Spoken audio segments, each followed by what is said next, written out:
झूठी बातें सुनाए सुनाए के। ऐसे तो गलती हमारी ही है। क्या गलती है?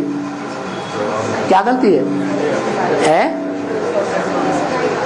एक से सुनना चाहिए, अनेकों से सुना तो व्यभिचारी ज्ञान हो जावे।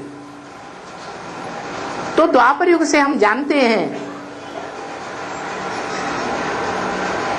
कि द्वापर युगी कलयुगी भक्ति मार्ग की दुनिया में वो एक कौन है जो सबसे जास्ती ज्ञानी माना जाता है, जिसका नाम भारत है। असल में भा माने ज्ञान की रोशनी, रत माने लगा रहने वाला। जो थ्योरी इसके हिसाब से भी ज्ञान की रोशनी में ही लगा रहता है, शास्त्र बना करके, शास्त्र सुना करके, शास्त्र का मनन चिंतन मंथन करके, गीता शास्त्र का सात्विक द्वापर युग में रचना करके, क्या कहा जाता है गीता में? किसकी प्रसन्नता से हमें गीता ज्ञान मिला? व्यास प्रसादात्। वो पहला शास्त्र है सत्वगुणी। और उसके बाद जितने भी शास्त्र लिखे गए, जैसे 4 वेद किसने लिखे? वेद व्यास।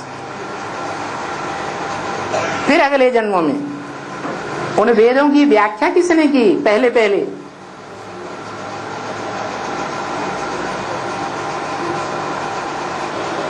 आरण्यक निकले, शतपथ ब्राह्मण आदि निकले, उपनिषद निकले, पुराण निकले। उन पुराणों में भी जो मुख्य मुख्य पुराण हैं, कौन कौन से? महाभारत पुराण, भागवत पुराण किसने लिखे? है व्यास ने लिखे ना। और कलयुग में जिस शास्त्र का इतना नॉर्थ इंडिया में प्रचलन है, कौन सा है? रामायण। वो भी किसने लिखा? पहले पहले है व्यास ने नहीं लिखा, वाल्मीकि ने लिखा। और हमको बाबा ने बता दिया क्या? अपने अपने शास्त्रों में अपनी अपनी महिमा लिख दी है। तो वाल्मीकि रामायण में जो महिमा लिखी गई है, जिसकी महिमा लिखी गई है, वो लिखने वाला कौन है? कौन हुआ? वही एक आत्मा जो वेद व्यास कही जाती है। तो ये तो थ्योरी की बात हुई।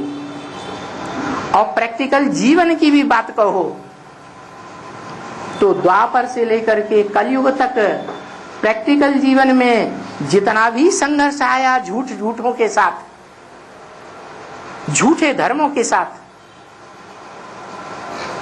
उस सत्य सनातन धर्म का पालन करने वाला एक सत्य आदि से लेकर के अंत तक प्रैक्टिकल जीवन धारण करके भी प्रैक्टिकल कर्मेंद्रियों से ऐसे कर्म करता है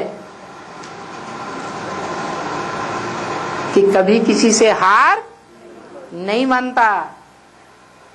संघर्ष ही संघर्ष सारे जीवन में। और विजयी बनता है या हारता है? विजयी बनता है। और शास्त्रों में भी एक ही आत्मा है जिसका कभी भी युद्धों में हार नहीं दिखाई गई है।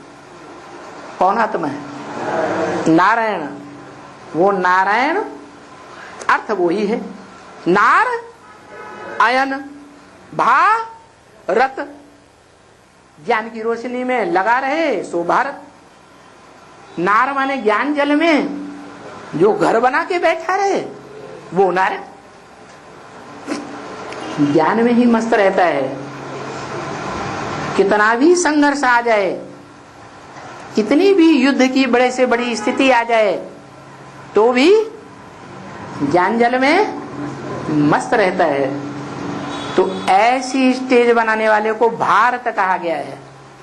और वो भारत अविनाशी खंड है या विनाशी खंड है?